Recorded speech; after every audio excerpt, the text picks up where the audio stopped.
2 থেকে 3 মিনিটের একটি ছোট গল্প শুনে যাবেন, আশা করি ভালো লাগবে। একটি ছেলে খুবই সাদাসিধা ছিল। সে একটি দোকানে চাকরি করত। ছেলেটির বেতন ছিল মাত্র 5,000 টাকা। ছেলেটির দোকানের সামনে দিয়ে প্রতিদিন একটি মেয়ে স্কুলে যেত। মেয়েটি প্রতিদিন বোরকা পরে যেত, কিন্তু প্রায়ই মুখটা খোলা থাকতো। একদিন হঠাৎ করে ছেলেটির নজর পড়লো মেয়েটির দিকে। এভাবে বেশ কয়েকদিন যাবার পর মেয়েটি বুঝতে পারলো ছেলেটি তাকে লক্ষ্য করে। মেয়েটিও বাঁকা চোখে ছেলেটির দিকে তাকাতে শুরু করলো। ছেলেটি মেয়ের চলাফেরা দেখে মুগ্ধ হলো। আফসোস করতে লাগলো, ইস, যদি আমিও আজ পড়াশোনা করতে পারতাম, তাহলে সাহস করে মেয়েটির সাথে কথা বলতে পারতাম। মেয়েটি বুঝতে পারলো ছেলেটি তাকে ভীষণ পছন্দ করে। তাই একদিন মেয়েটি ছেলেটির দোকানের পাশে দাঁড়িয়ে রইল। তখন ছেলেটি দুপুরের খাবার খাওয়ার জন্য দোকানের বাইরে আসে। সে চায়ের দোকানে গিয়ে 5 টাকার একটি রুটি খেয়ে পানি পান করে আসতে লাগলো।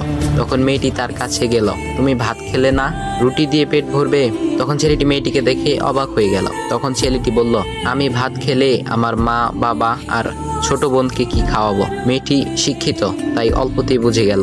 সে হাত ধরে বলতে লাগলো, তাহলে তুমি যে আমাকে পছন্দ করো, আমাকে কি খাওয়াবে? তখন ছেলেটি বলল, আমি তো তোমাকে আপন করে পাওয়ার জন্য দেখি না, কারণ সে যোগ্যতা আমার নেই। তবে এটা সত্যি যে তোমাকে দেখলে আমার খুব ভালো লাগে, তাই দেখি। মেয়েটি ছেলেটির কথা শুনে চোখের পানি ধরে রাখতে পারলো না। সে বুঝে গেল ছেলেটির চরিত্র ও ভাবনা অনেক সুন্দর। সেদিন মেয়েটি চলে গেল। বাসায় গিয়ে রাত্রিবেলা মেয়েটি অসুস্থ হয়ে পড়ল। পরে তাকে ডাক্তারের কাছে নিয়ে আসা হলো। বলা হলো মেয়েটার 2টি কিডনি নষ্ট হয়ে গেছে। তখন মেয়ের বাবা ফোন করলো তার বন্ধুর ছেলেকে, যার সাথে বিয়ে দেওয়ার জন্য সে পাগল। কিন্তু মেয়েটি তার বাবার পছন্দের ছেলেকে বিয়ে করতে রাজি না, কারণ সে ছেলেটি টাকা থাকলেও কি হবে, তার চরিত্র খারাপ, সে লোভী।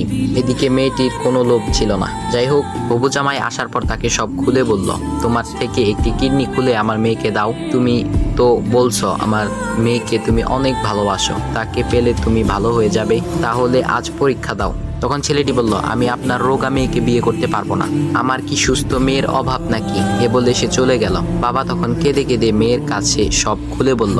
মেয়েটি বলল, বাবা তুমি কেঁদো না, একটা পথ এখনো আছে। আমাদের সামনে মোড়ে বড় একটা দোকান আছে না, তুমি সেখানে যাও। সেখানে যে তাইয়ুব নামের একটা ছেলে আছে, তাকে নিয়ে আসো, আমার কথা বলো।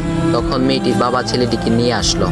মেয়েটিকে দেখে ছেলেটির চোখ ভিজে পানি পড়তে লাগলো, কারণ মেয়ের বাবা তাকে সব খুলে বলেছে। তখন ছেলেটি মেয়েটিকে বলল, তুমি আমাকে একটা কিডনি দিবে? ছেলেটি বলল, কিডনি দেবার জন্যই আমি এসেছি। মেয়েটি